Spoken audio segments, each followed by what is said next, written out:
ಧರ್ಮದ ಆಚರಣೆಗಳಲ್ಲಿ ಅನೇಕ ಆರಾಧನೆಗಳಿವೆ. ಅದರಲ್ಲಿ ದಕ್ಷಿಣ ಭಾರತದ ಹಲವು ದೇವಸ್ಥಾನಗಳಲ್ಲಿ ಶಬರಿಮಲೆ ದೇವಸ್ಥಾನವೂ ಒಂದು. ಕೋಟ್ಯಾಂತರ ಭಕ್ತಾದಿಗಳನ್ನ ಹೊಂದಿರುವ ಅಯ್ಯಪ್ಪ ಸ್ವಾಮಿ ದೇವಸ್ಥಾನಕ್ಕೆ ದೇಶ ವಿದೇಶಗಳಿಂದ ಅಯ್ಯಪ್ಪ ಸ್ವಾಮಿಯ ಮಾಲೆ ಧರಿಸಿ ಬರ್ತಾರೆ.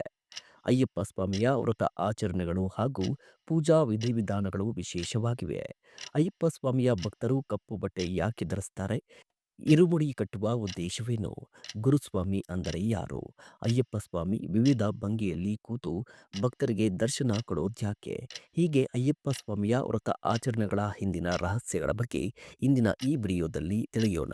ಅದಕ್ಕೂ ಮುನ್ನ ನೀವಿನ್ನೂ ನಮ್ಮ ಚಾನಲ್ನ ಸಬ್ಸ್ಕ್ರೈಬ್ ಮಾಡಿಲ್ಲ ಅಂದರೆ ಈ ಕೂಡಲೇ ಸಬ್ಸ್ಕ್ರೈಬ್ ಮಾಡಿ. ಶಬರಿಮಲೆ. ಅಯ್ಯಪ್ಪ ಸ್ವಾಮಿಯು ಭಕ್ತರ ಉದ್ಧಾರಕ್ಕಾಗಿ ಬಂದು ನೆಲೆಸಿದ ಬೆಟ್ಟವೇ ಶಬರಿಮಲೆ ಬೆಟ್ಟ. ಈ ಹಿಂದೆ ಈ ಬೆಟ್ಟದಲ್ಲಿ ಶಬರಿಯು ರಾಮನ ಬರುವಿಕೆಗಾಗಿ ಜೀವನವಿಡೀ ಕಾದು ಕುಳಿತಿದ್ದಳು. ಹೀಗಾಗಿ ಶಬರಿ ಇದ್ದ ಬೆಟ್ಟವನ್ನ ಶಬರಿಮಲೆ ಬೆಟ್ಟ ಎನ್ನಲಾಗುತ್ತದೆ. 14 ದಿನ ವ್ರತದ ಹಿಂದಿನ ಪೌರಾಣಿಕ ಕಥೆ ಇದು. ಅಯ್ಯಪ್ಪ ಸ್ವಾಮಿ ಶನೇಶ್ವರನಿಗೆ ನೀನು ನನ್ನ ಭಕ್ತನನ್ನ ಕಾಡಬೇಡ ಅಂತ ಹೇಳ್ತಾನೆ. ಆದರೆ ಶನೇಶ್ವರ, ನಾನು ದೇವಾನು ದೇವತೆಗಳನ್ನೇ ಬಿಟ್ಟಿಲ್ಲ, ನನ್ನ ದೃಷ್ಟಿಯಿಂದ ಬೀಳದವರೇ ಇಲ್ಲ. ಹಾಗಾಗಿ ಇವರು 7 ವರ್ಷ ತೊಂದರೆಗಳನ್ನು ಅನುಭವಿಸಲೇಬೇಕು ಅಂತ ಹೇಳ್ತಾನೆ. ಹಾಗಾಗಿ ಅಯ್ಯಪ್ಪ, ನೀವು 7 ವರ್ಷ ಕೊಡೋ ತೊಂದರೆಗಳನ್ನ ನನ್ನ ಭಕ್ತರಿಗೆ 41 ದಿನ ನೀಡು ಅಂತ ಹೇಳ್ತಾನೆ. ಅಯ್ಯಪ್ಪ ಸ್ವಾಮಿಯ ಮಾಲಾಧಾರಿಗಳು ಕಪ್ಪು ವಸ್ತ್ರ ಏಕೆ ಧರಿಸುತ್ತಾರೆ? ಶನೇಶ್ವರನ ಒಪ್ಪಂದದ ಪ್ರಕಾರ ಶನೇಶ್ವರನಿಗೆ ಪ್ರಿಯವಾದ ಕಪ್ಪು ಬಣ್ಣದ ವಸ್ತ್ರವನ್ನು ವ್ರತದ ವೇಳೆ ಧರಿಸಬೇಕಾಗುತ್ತದೆ ಹಾಗೂ ಇದರ ಹಿಂದೆ ವೈಜ್ಞಾನಿಕ ಹಿನ್ನೆಲೆಯೂ ಇದೆ. ಅಯ್ಯಪ್ಪ ಸ್ವಾಮಿ ವ್ರತ ಚಳಿಗಾಲದಲ್ಲಿ ಆರಂಭವಾಗುತ್ತದೆ. ಈ ಕಾಲದಲ್ಲಿ ಕಪ್ಪು ಬಣ್ಣದ ಬಟ್ಟೆ ಧರಿಸುವುದರಿಂದ ದೇಹ ಬೆಚ್ಚಗಿರುತ್ತದೆ. ಇನ್ನು ಈರುಮುಡಿ ಏಕೆ ಕಟ್ಟುತ್ತಾರೆ? ಇದಕ್ಕೂ ಒಂದು ಪೌರಾಣಿಕ ಹಿನ್ನೆಲೆ ಇದೆ. ಹಿಂದೆ ಅಯ್ಯಪ್ಪ ಸ್ವಾಮಿ ಹುಲಿ ಬೇಟೆಗೆ ಅಂತ ಕಾಡಿಗೆ ಹೋದಾಗ ಒಂದೇ ಬಟ್ಟೆಯಲ್ಲಿ ಒಂದು ಗಂಟಿನಲ್ಲಿ ಪೂಜಾ ಸಾಮಗ್ರಿಗಳನ್ನು, ಇನ್ನೊಂದು ಗಂಟಿನಲ್ಲಿ ದಿನಬಳಕೆಯ ವಸ್ತುಗಳನ್ನು ಕಟ್ಟಿಕೊಂಡು ಹೋಗಿದ್ದನಂತೆ. ಹೀಗಾಗಿ ಇರುಮುಡಿಯನ್ನ ಈ ರೀತಿ ಕಟ್ಟಿ ಭಕ್ತರು ಹೊರುತ್ತಾರೆ ಎಂಬ ನಂಬಿಕೆ ಇದೆ. ವೈಜ್ಞಾನಿಕವಾಗಿ ಹೇಳುವುದಾದರೆ ಮನುಷ್ಯನ ದೇಹ ಮತ್ತು ಮಾನಸಿಕ ವರ್ತನೆಗಳು ವ್ಯಕ್ತಿಯ ಮೆದುಳಿನ ಮೇಲೆ ಅವಲಂಬಿತವಾಗಿರುತ್ತದೆ. ನಮ್ಮ ಮೆದುಳಿನಲ್ಲಿ ತಲೆಯ ಮುಂಭಾಗದಲ್ಲಿ ಸೆರಿಬ್ರಮ್ ಮತ್ತು ಹಿಂಭಾಗದಲ್ಲಿ ಸೆರಿಬಿಲ್ಲೋಮ್ ಎಂಬ 2 ವ್ಯವಸ್ಥೆಗಳಿರುತ್ತದೆ.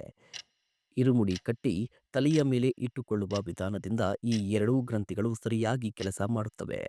ಹೀಗಾಗಿ ಒಂದು ಗಂಟಿನಲ್ಲಿ ಅಕ್ಕಿ ಬರುವಂತೆ ಮಾಡಿ ಅದನ್ನು ತಲೆಯ ಮೇಲೆ ಇಡಲಾಗುತ್ತದೆ. ಇನ್ನೊಂದು ಗಂಟಿನಲ್ಲಿ ಕಾಯಿ ಬರುವಂತೆ ಮಾಡಿ ಅದನ್ನು ತಲೆಯಿಂದ ಭುಜದ ಮೇಲೆ ಇಳಿಬಿಟ್ಟು ಕಟ್ಟಲಾಗುತ್ತದೆ. ತುಂಬಾ ದಿನಗಳವರೆಗೆ ಯಾತ್ರೆಯಲ್ಲಿ ಇರೋದ್ರಿಂದ ಸರಿಯಾದ ಆಹಾರ ಸಿಗದೆ ಆರೋಗ್ಯ ಹದಗೆಡುವ ಸಾಧ್ಯತೆ ಇರುತ್ತದೆ. ಈ ರೀತಿಯಾಗಿ ಇರುಮುಡಿ ಕಟ್ಟೋದ್ರಿಂದ ಆರೋಗ್ಯ ಸಹ ಕಾಪಾಡಿಕೊಳ್ಳಬಹುದು. ಇರು ಎಂದರೆ 2 ಎಂಬರ್ಥ, ಮುಡಿ ಅಂದರೆ ಚೀಲ ಎಂಬರ್ಥ, ಕಟ್ಟು ಅಂದರೆ ಗಂಟು ಹಾಕುವುದು. 2 ಭಾಗವಿರುವ ಚೀಲದ ಒಳಗೆ ಪೂಜೆ ಮತ್ತು ಯಾತ್ರೆಗೆ ಬೇಕಾದ ಸಾಮಗ್ರಿಗಳನ್ನು ಇಟ್ಟು ಗಂಟು ಹಾಕಿಕೊಂಡು ಹೊತ್ತುಕೊಂಡು ಹೋಗೋದೇ ಇರುಮುಡಿ ಕಟ್ಟು. ಇನ್ನು ಗುರುಸ್ವಾಮಿ ಅಂದರೆ ಯಾರು? ಒಬ್ಬ ವ್ಯಕ್ತಿ ಸತತವಾಗಿ 5 ವರ್ಷಗಳ ಕಾಲ ಅಯ್ಯಪ್ಪ ಸ್ವಾಮಿ ಮಾಲೆ ಧರಿಸಿ ಪ್ರತಿ ವರ್ಷ ಮಕರ ಸಂಕ್ರಾಂತಿಯಂದು ಮಣಿಕಂಠನ ಮಕರ ಜ್ಯೋತಿಯ ದರ್ಶನ ಮಾಡಬೇಕಾಗುತ್ತದೆ. 5 ವರ್ಷಗಳ ನಂತರ ಅಯ್ಯಪ್ಪ ಸ್ವಾಮಿಯ ಸನ್ನಿಧಿಯಲ್ಲಿ ಗುರುದೀಕ್ಷೆ ಪಡೆಯಬೇಕಾಗುತ್ತದೆ. ದೀಕ್ಷೆ ಪಡೆದ ಮೇಲೆ ಗುರುಸ್ವಾಮಿಗಳು ಕೆಲ ಕರ್ತವ್ಯಗಳನ್ನು ಪಾಲಿಸಬೇಕಾಗುತ್ತದೆ. ಅಯ್ಯಪ್ಪ ಸ್ವಾಮಿಯ ವ್ರತ ಮಾಡುವವರು ಗುರುಸ್ವಾಮಿಯ ಕೈಯಿಂದಲೇ ಮಾಲೆ ಧರಿಸಿಕೊಳ್ಳಬೇಕು. ವ್ರತದ ನಿಯಮಗಳನ್ನು ಗುರುಸ್ವಾಮಿ ಅವರೇ ಮಾರ್ಗದರ್ಶನ ಮಾಡುತ್ತಾರೆ. ಅವರು ಪ್ರತಿ ವರ್ಷ ಒಬ್ಬ ಕನ್ಯಾಸ್ವಾಮಿಯನ್ನ ಕರೆದುಕೊಂಡು ಹೋಗಬೇಕು. ಯಾತ್ರಾ ಸಮಯದಲ್ಲಿ ಎಲ್ಲ ಜವಾಬ್ದಾರಿ ಅವರ ಮೇಲಿರುತ್ತದೆ.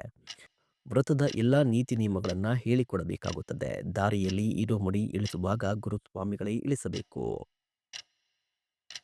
ಇನ್ನು ಅಯ್ಯಪ್ಪ ಸ್ವಾಮಿಯ ವಸ್ತ್ರ ಬಂಧನ ಎಂದರೇನು?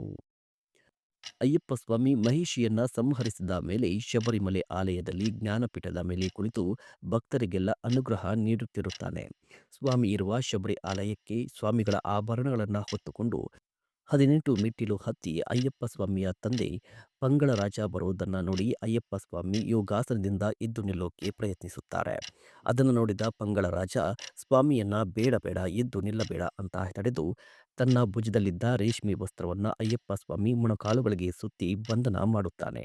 ಅಯ್ಯಪ್ಪ ಸ್ವಾಮಿಯನ್ನ ಆ ಭಂಗಿಯಲ್ಲಿ ನೋಡಿ ಕಣ್ತುಂಬಿಕೊಂಡ ಪಂಗಳರಾಜ ಉಳಿದ ಭಕ್ತರೆಲ್ಲ ನಿನ್ನನ್ನು ಇದೇ ರೂಪದಲ್ಲಿ ನೋಡಿ ಆನಂದಿಸಬೇಕು ಅಂತ ಕೇಳಿಕೊಳ್ಳುತ್ತಾನೆ. ಅದಕ್ಕೆ ಅಯ್ಯಪ್ಪ ಸ್ವಾಮಿ ಒಪ್ಪಿಕೊಳ್ಳುತ್ತಾನೆ. ಹಾಗಾಗಿ ಅಯ್ಯಪ್ಪ ಸ್ವಾಮಿ ವಸ್ತ್ರ ಬಂಧನ ರೂಪದಲ್ಲೇ ಎಲ್ಲ ಭಕ್ತರಿಗೂ ದರ್ಶನ ನೀಡುತ್ತಿರುತ್ತಾನೆ. ಇನ್ನು ಕಾರ್ತಿಕ ಮಾಸದಲ್ಲಿ ಅಯ್ಯಪ್ಪನ ಭಕ್ತರು ಮಾಲೆ ಧರಿಸಿ ಮಕರ ಸಂಕ್ರಾಂತಿಯವರೆಗೂ ಕಠಿಣ ವ್ರತ ಪಾಲಿಸಿ ದೀಕ್ಷೆ ಮಾಡಿ ಇರುಮುಡಿ ಹೊತ್ತು ಕಲ್ಲು ಮುಳ್ಳು ಎಂದೇ ಸ್ವಾಮಿಯ ಜಪ ಮಾಡುತ್ತಾ ಶಬರಿಮಲೆ ಮುಟ್ಟಿ ಅಯ್ಯಪ್ಪನ ದರ್ಶನಕ್ಕಾಗಿ 18 ಮೆಟ್ಟಿಲೇರಿ ಅಯ್ಯಪ್ಪನ ದರ್ಶನ ಪಡೆದ ತಕ್ಷಣ ನಿಮ್ಮ 41 ದಿನದ ವ್ರತದ ಕಷ್ಟಗಳೆಲ್ಲ ಕ್ಷಣಾರ್ಧದಲ್ಲಿ ಮಾಯವಾಗುತ್ತದೆ. ಮಕರ ಸಂಕ್ರಾಂತಿಯ ದಿನ ಸಾಯಂಕಾಲ ಕಾಣುವ ಮಕರ ಜ್ಯೋತಿ ನೋಡಿದ ತಕ್ಷಣ ನಿಮ್ಮ ಜನ್ಮವೇ ಪಾವನವಾದಂತೆ. ನಿಮ್ಮೆಲ್ಲ ಪಾಪಗಳನ್ನು ತೊಳೆದು ಒಳ್ಳೆಯ ಜೀವನಕ್ಕೆ ಸನ್ಮಾರ್ಗ ತೋರುವ ಅಯ್ಯಪ್ಪ ಸ್ವಾಮಿ ಎಲ್ಲರಿಗೂ ಒಳ್ಳೆಯದೇ. ನೋಡಿದ್ರಲ್ಲ ವೀಕ್ಷಕರೇ, ಈ ವಿಡಿಯೋ ನಿಮಗೆ ಇಷ್ಟ ಆಗಿದರೆ ಲೈಕ್ ಮಾಡಿ, ಶೇರ್ ಮಾಡಿ, ತಪ್ಪದೇ ಕಮೆಂಟ್ ಮಾಡಿ. ಇಂತಹ ಮತ್ತಷ್ಟು ವಿಡಿಯೋಗಳಿಗಾಗಿ ನಮ್ಮ ಚಾನಲ್ನ ಸಬ್ಸ್ಕ್ರೈಬ್ ಮಾಡಿಕೊಳ್ಳಿ.